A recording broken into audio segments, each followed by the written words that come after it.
I've done hundreds of deals. Let me tell you why you're struggling getting your first deal closed. There's a 5F framework that actually is all over this, so let's just go through it. So first, fast offer. Fast offer means as soon as you see a posting on a deal or hear from a seller that wants to sell, you need to make an offer within 48 hours. 48 hours? How? That's so quick.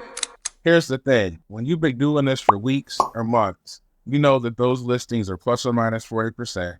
That most of what you need to know is going to come after a seller call or after you get into due diligence. And so that 2-week time you're wasting doing all these analysis and spreadsheets and all this kind of stuff on half a page of information is a complete waste of time. Furthermore, you want to know things. So you ask the broker things, and the broker wants a letter of intent or a call with their client because they know that's the next step in the process to get closed.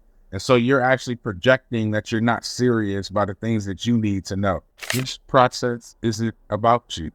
The people who win know that it's not. So you need to get your offer out fast off. Second, you don't know how to find fake EBITDA. If this says $1 million of EBITDA on the confidential information memorandum, you think that's it. And you think some rubber stamp quality of earnings that your debt broker recommended because they know it's rubber stamp and they get paid on transactions is going to tell you what's fake and what's not. No, only a comprehensive, solid quality of earnings, unbiased and not connected to other people in the process to really do that. I would say probably 2 to 3% of you guys can probably do most of it yourselves. And I'm not talking to you, but 97% of you guys need to get some help. Make sure you get it. Because if you don't find fake EBITDA, you're going to pay 3 to 5 times that EBITDA purchase price. And you might just seal your whole deal on the bankruptcy side. Third thing, forecasting cash flow. But hold on, man. I just did the finding fake EBITDA. Isn't that the quality of earnings? What do I need to forecast cash flow? Well, you're not buying any of the historical cash flow. The cash flow that you're buying or the EBITDA you're buying is going forward. Well, why do we even look at historical? Because it's the best proxy for going forward, but they're not the same. And so if you don't know how to forecast cash flow, if your quality of earnings due diligence providers and have some concept of reconciling what happened before with what's likely to happen next, then you're in trouble, but you're not screwed. So there's 2 ways to handle this forecasted cash flow thing. One, it's already a professional experience. You learn how to do it. You either have it, you have it. Point 2, and you're going to like this, guys. Thank you. Everything grows with 3%. Expenses stay the same percentage of revenue as they always had. You won't get laughed out of the room, nor will you get high five for that. And so it's a middle of the road solution.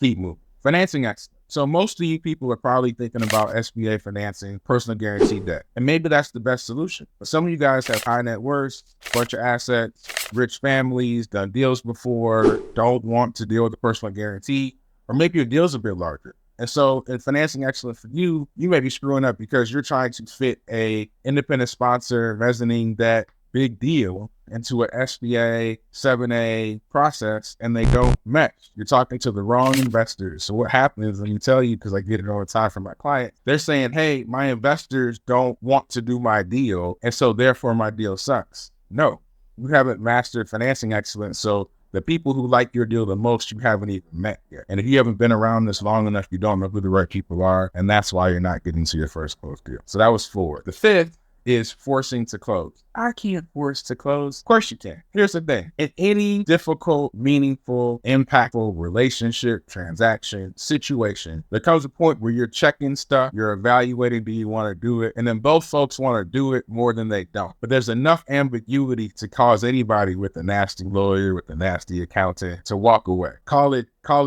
marriage, that month before engagement, right? Here's what it really is. For those who close, and I'm talking to people who are struggling with their first close, you have to grab that deal by the horns and drag it down to the ground and close it. You have to walk past unsavory things that are not catastrophic. You have to hear nasty things from a lawyer that are irrelevant for closing the deal and forget about them. You have to recognize risks that the seller presents that cannot be mitigated, that are still not bad enough to not do the deal. And you walk past all of that to the closing table and close on a deal that's worth more than what you paid. It's not perfect, but it's worth more than what you paid. And so what I've gone through is my 5F framework for closing a great deal, which means if you're not doing those 5 things very well, a lot of people think long lists are better than short. I'm not that way. After being around small business acquisition for 15 years, I know that short lists that really get to the crux of stuff work. And with these 15 years, I've seen a whole group of folks that I could point you to that have closed, and a whole group of folks that tried to with the same effort and didn't. And I'm going to tell you, good to great, what things that these folks do that these folks didn't, and vice versa. These are the 5 mission critical things. Why are they in this order? Because it actually mirrors the order of your deal process. So if I split your deal process into 5 segments, this would be the one thing you need to do in each segment to crush it. So fast offer is what you need to do when you're deal sourcing. Finding fake EBITDA is diligent. Forecasting cash flows is capital. And the other 2 are just big pieces of like between your diligence period and closing your deal, which you have to do. And so that's why these things are mission critical. And what I would tell you is a lot of people will tell you what you need to do to get a deal done, but they don't have the same data set of hundreds of folks that have closed and haven't. And what I'm doing is condensing all of this into a very short piece for you to understand.